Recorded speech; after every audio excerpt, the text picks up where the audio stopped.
Digital India के दौर में यूपीआई के जरिए पेमेंट का चलन तेजी से बढ़ रहा है, इसलिए सरकार इस पर नजर बनाए हुए है। ताजा खबर के मुताबिक आने वाले दिनों में आम आदमी को हर यूपीआई पेमेंट पर चार्ज देना पड़ सकता है। वो इसलिए क्योंकि आईआईटी बॉम्बे ने सरकार को यूपीआई पेमेंट पर चार्ज देने का सुझाव दिया है। क्या है ये पूरी खबर, ये हम आपको इस रिपोर्ट में बताने जा रहे हैं। हेलो एंड वेलकम, मैं हूं श्रेया ठाकुर और आप देख रहे हैं विस्तार। एक स्टडी के बाद आईआईटी बॉम्बे ने सरकार को यूपीआई पेमेंट पर चार्ज लगाने का सुझाव दिया है। आईआईटी बॉम्बे के सुझाव के मुताबिक यूपीआई पेमेंट पर 0.3% का चार्ज वसूला जा सकता है।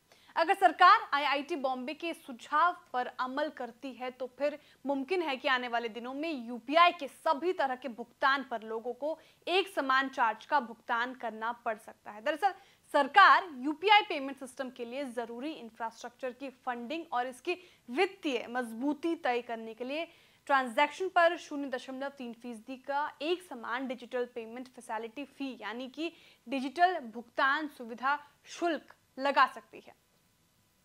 आईआईटी बॉम्बे ने यह सुझाव क्यों दिया है, अब वो हम आपको बताते हैं।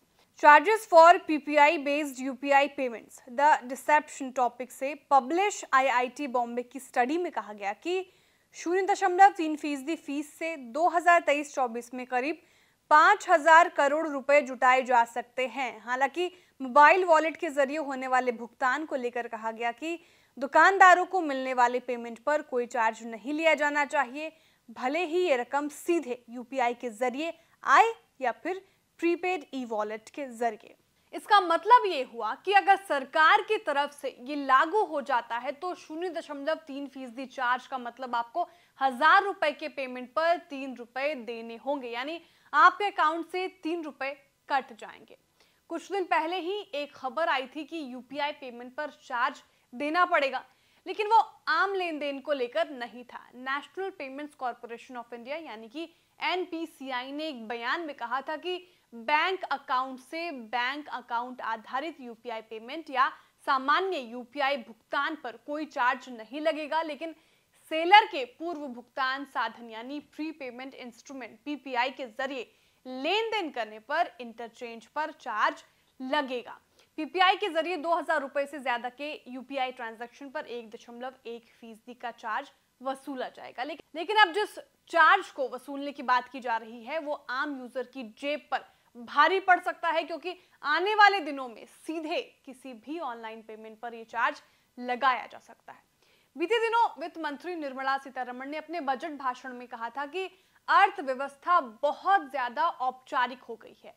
ईपीएफओ की सदस्यता दोगुनी से भी ज्यादा बढ़कर 27 करोड़ हो गई है। 2022 में यूपीआई के जरिए 126 लाख करोड़ रुपए के 7,400 करोड़ डिजिटल भुगतान प्राप्त हुए थे, यानी कि सरकार डिजिटल पेमेंट को लेकर उत्साहित है और इसे कमाई का ऑप्शन बनाने की तैयारी में है।